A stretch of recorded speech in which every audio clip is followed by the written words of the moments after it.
رحمة للعالمين يا رحمة للعالمين يا رحمة للعالمين.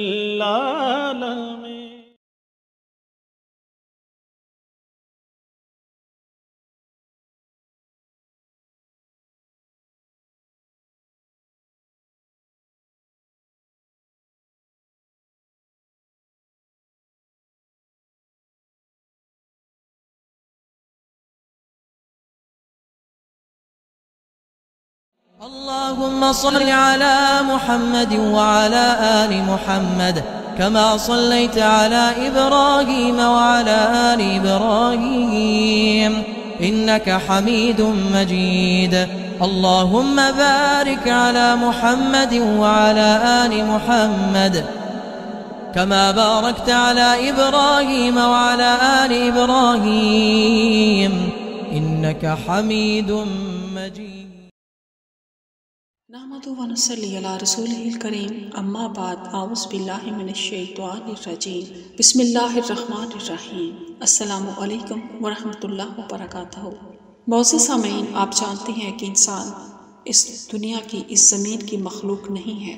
یہ جنت کی مخلوق ہے جسے شیطان نے اس تکبر اور اس حسد میں گمراہ کیا کہ اسے شیطان پر فوقیت کیوں دی گئی، اسے تعظیمی سجدہ کیوں کروایا گیا.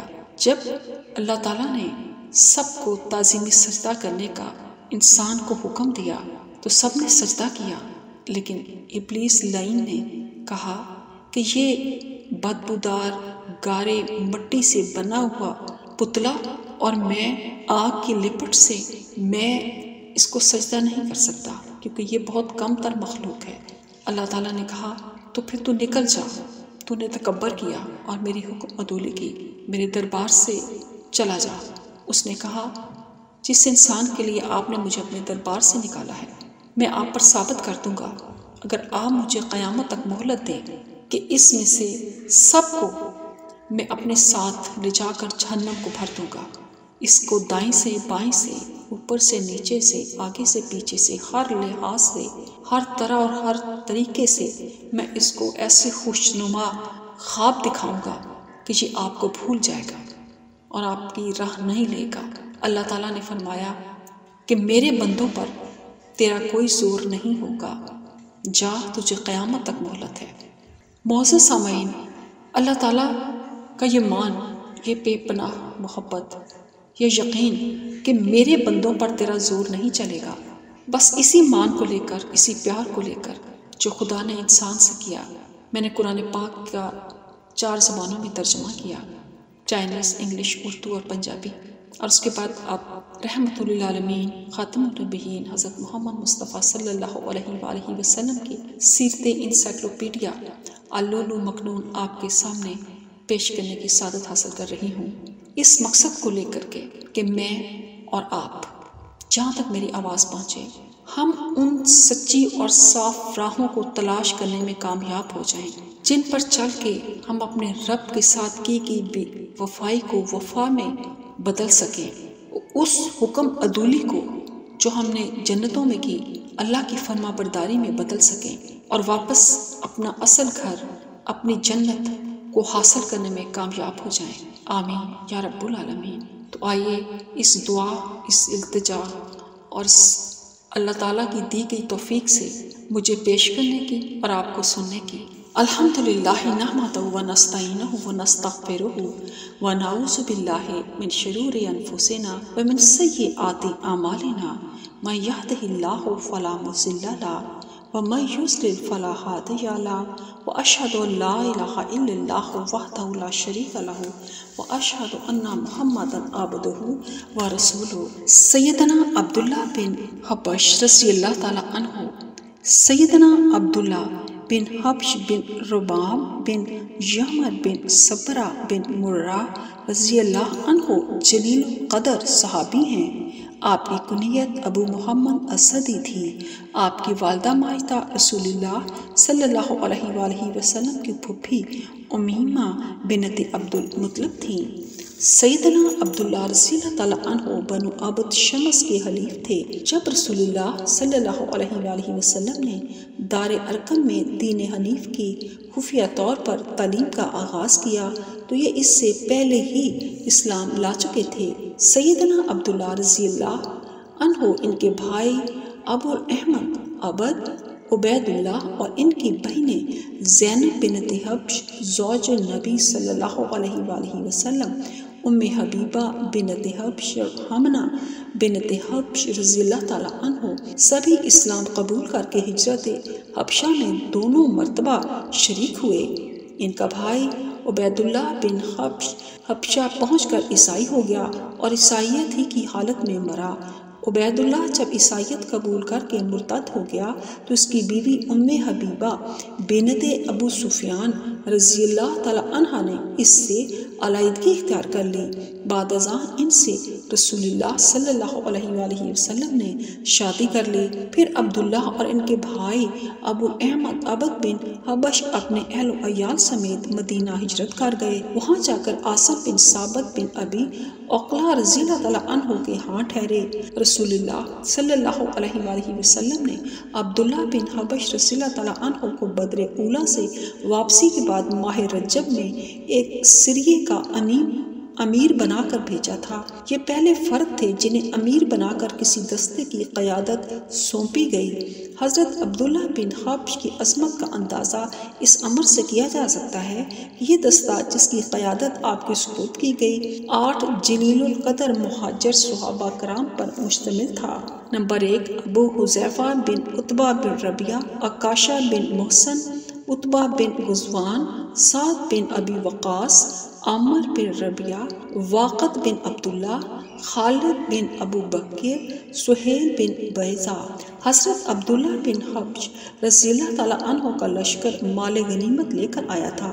یہ پہلی غنیمت تھی، اس میں سے خمس نکالا گیا اور باقی مال تمام مجاہدین میں تقسیم کر دیا گیا۔ عبداللہ بن حبش رضی اللہ تعالیٰ عنہ ہی وہ پہلے شخص ہیں جنہیں امیر المومنین کا لقب ملا۔ آپ بدر اور احد میں شریک ہوئے۔ احد میں شہادت کے بعد آپ کی میت کا مصلح کیا گیا۔ سیدنا سعد بن ابی وقاص رضی اللہ تعالیٰ عنہ بیان کرتے ہیں کہ غزوہ احد کے دن عبداللہ بن حبش رضی اللہ تعالیٰ عنہ نے مجھ سے کہا کہ کیا ہم اللہ سے دعا نہ کریں؟ پھر انہوں نے ایک طرف ہو کر تنہائی میں دعا کی، اے اللہ، کل میں دشمن سے ملوں تو اس عالم میں ملوں کہ میرا واسطہ سخت اور غضبناک جنگجوؤں سے پڑے، میں تیرے راستے میں اس سے لڑوں اور وہ مجھ سے لڑے، پھر وہ مجھے پکڑے، میری ناک اور کان کاٹ دے۔ جب میں تیری بارگاہ میں پیش کیا جاؤں تو اے میرے پروردگار تو دریافت فرمائے، عبداللہ تیری ناک اور کان کس نے کاٹے؟ تو میں عرض کروں یہ تیرے راستے میں کٹے، پھر تو فرمائے صدقتا، تو نے سچ کہا۔ سعد رضی اللہ تعالیٰ عنہ کہتے ہیں میں نے دن کے آخری حصے میں دیکھا کہ عبداللہ کی ناک اور کان ایک دھاگے میں لٹک رہے تھے۔ واقدی کہتے ہیں کہ عبداللہ بن حبش رضی اللہ تعالیٰ عنہ احد کے دن شہید کر دیے گئے۔ آپ کو ابو الحکم بن اخنس بن شریق نے شہید کیا تھا۔ سیدنا حمزہ بن عبد المطلب اور عبداللہ بن حبش رضی اللہ تعالیٰ عنہ کو ایک ہی قبر میں دفن کیا گیا۔ اب ہم جانتے ہیں سیدنا مطلب بن اظہر اور سیدنا طلیب بن اظہر رضی اللہ تعالیٰ عنہ کے بارے میں۔ ان کے والد اظہر بن عبد عوف بن عبد حارث بن زہرہ بن قلاب رضی اللہ تعالیٰ عنہ تھے اور والدہ بکیرہ بنت عبد یزید بن ہاشم بن مطلب بن عبد مناف بن قصی تھیں۔ مطلب رضی اللہ تعالیٰ عنہ بھی شروع ہی میں اسلام قبول کرنے والے صحابی تھے۔ انہوں نے اور ان کی بیوی رملہ بنت ابی عوف بن زبیرہ سہیمہ رضی اللہ تعالیٰ عنہ نے حبشہ کی طرف دوسری ہجرت میں شرکت کی۔ ان کے بھائی طلیب بن اظہر رضی اللہ تعالیٰ عنہ بھی مہاجرین حبشہ میں سے تھے۔ دونوں بھائی حبشہ ہی میں فوت ہوئے۔ جب مطلب رضی اللہ تعالیٰ عنہ فوت ہوئے تو طلیب رضی اللہ تعالیٰ عنہ نے ان کی بیوی رملہ سے شادی کر لی، جن سے ان کا بیٹا محمد پیدا ہوا۔ اب ہم جانتے ہیں سیدنا عبداللہ بن مسعود رضی اللہ تعالیٰ عنہ کے بارے میں۔ سیدنا عبداللہ بن مسعود رضی اللہ تعالیٰ عنہ کا سلسلہ نسب یہ ہے: عبداللہ بن مسعود بن غافل بن حبیب بن شمخ بن فار بن مخزوم بن سہلہ بن کاہل بن حارث بن تمیم بن سعد بن حذیل بن مدرکہ بن الیاس بن مضر۔ آپ رضی اللہ تعالیٰ عنہ کا تعلق حذیل قبیلے سے تھا۔ یہ ابن ام عبد کے نام سے معروف تھے۔ ام عبد ان کی والدہ کا نام تھا۔ یہ بڑے نحیف اور دبلے پتلے سے تھے۔ ایک مرتبہ درخت پر چڑھے صحابہ کرام رضی اللہ تعالیٰ عنہ نے ان کی پتلی پتلی پنڈلیاں دیکھی تو ہنسنے لگے۔ رسول اللہ صلی اللہ علیہ وآلہ وسلم نے فرمایا: ما تضحکون لا رجل عبد اللہ اثقل فی المیزان یوم القیامت من احد۔ آپ لوگ کیوں ہنس رہے ہیں؟ قیامت کے دن عبداللہ بن مسعود کے پاؤں میزان میں احد پہاڑ سے زیادہ وزنی ہوں گے۔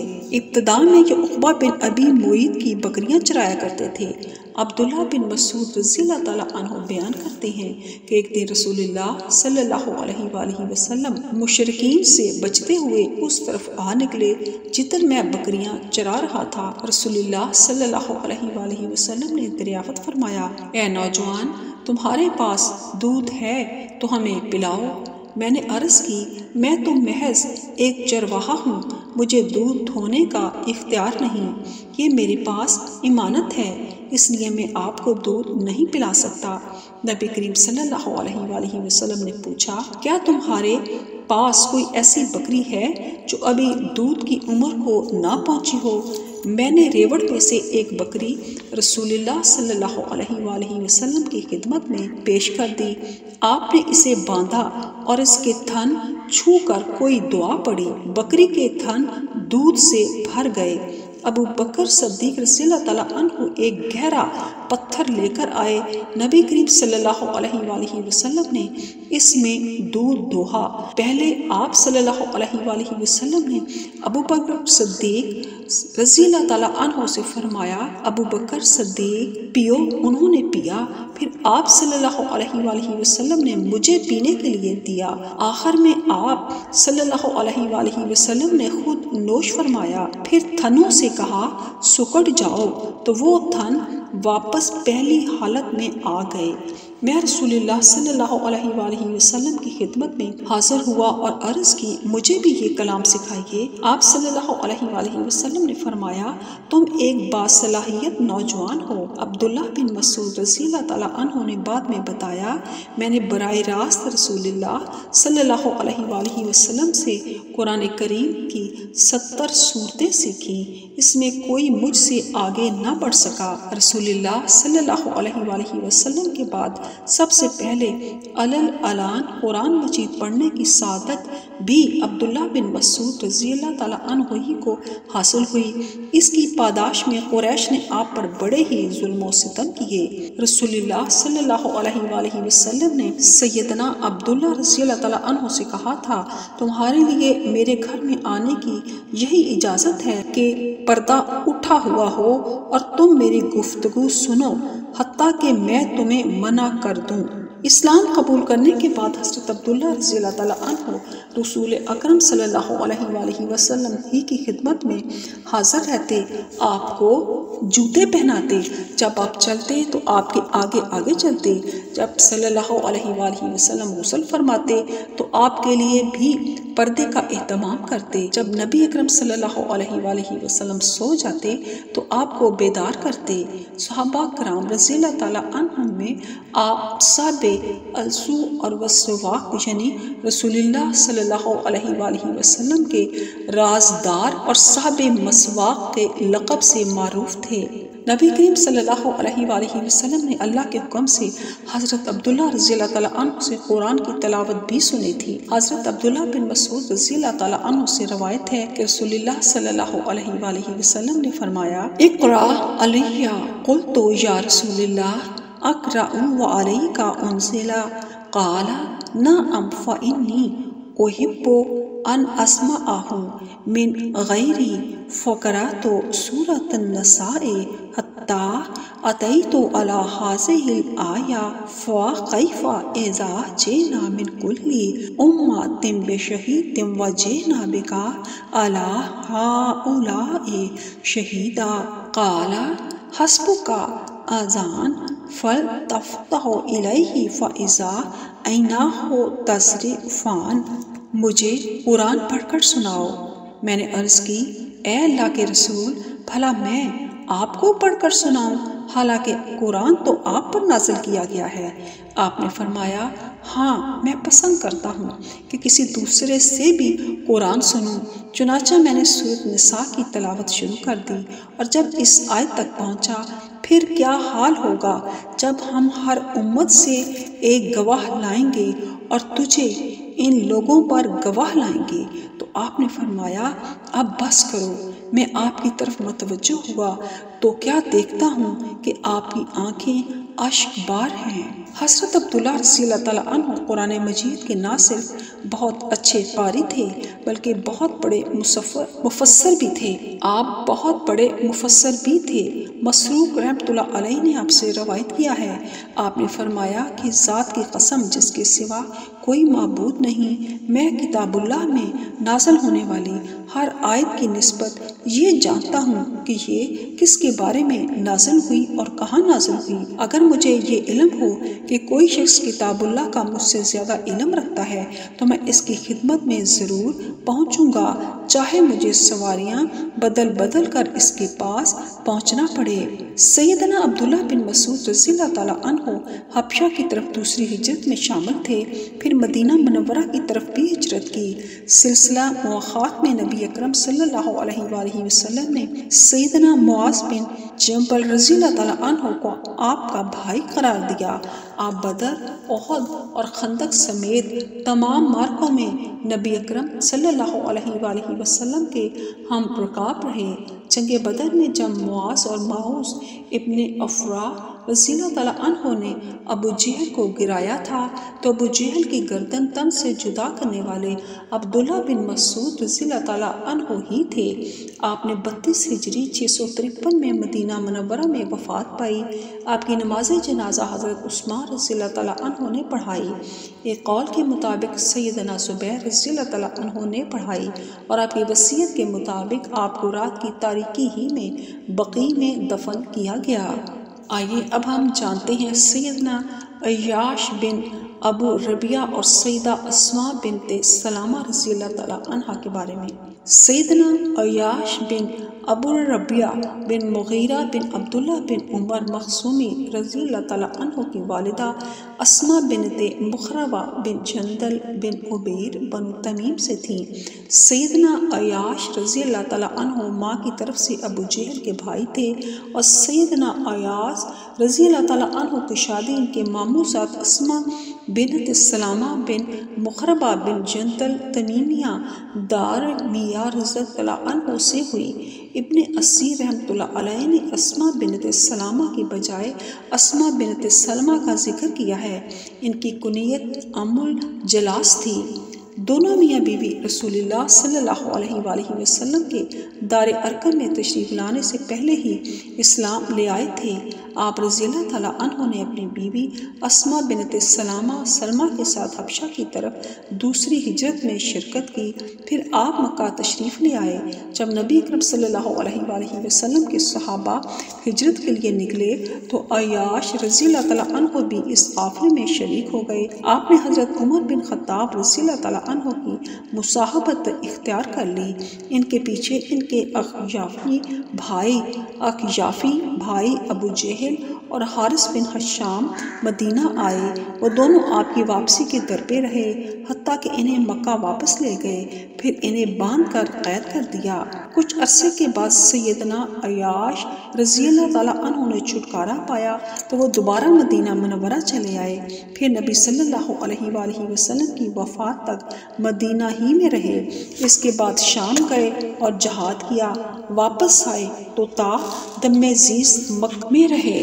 ایک قول کے مطابق آپ جنگ یرموک 15 ہجری 636 میں شہید کر دیے گئے۔ اب ہم جانتے ہیں سیدنا خنیس بن حذافہ رضی اللہ تعالیٰ عنہ کے بارے میں۔ خنیس بن حذافہ بن قیس بن عدی بن سعد سوید بن سہم بن عمرو بن حسیس بن کعب بن لوئی قرشی سہمی رضی اللہ تعالیٰ عنہ جلیل القدر صحابی عبداللہ بن حذافہ قرشی سہمی رضی اللہ تعالیٰ عنہ کے بھائی ہیں۔ وہ نبی صلی اللہ علیہ وآلہ وسلم کا فرمان کسرائے ایران کے پاس لے کر گئے تھے۔ سیدنا خنیس رضی اللہ تعالیٰ عنہ سابقون الاولون مسلمانوں میں سے ہیں۔ آپ نے حبشہ کی طرف ہجرت کی، پھر مدینہ آ گئے۔ بدر اور احد کے معرکوں میں بڑی جمامردی سے لڑے۔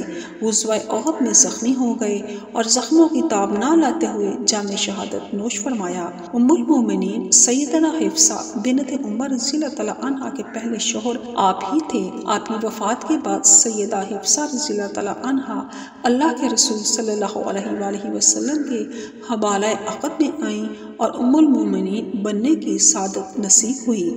صدق اللہ العظیم۔ اللهم صل على محمد وعلى آل محمد كما صليت على إبراهيم وعلى آل إبراهيم إنك حميد مجيد اللهم بارك على محمد وعلى آل محمد كما باركت على إبراهيم وعلى آل إبراهيم إنك حميد مجيد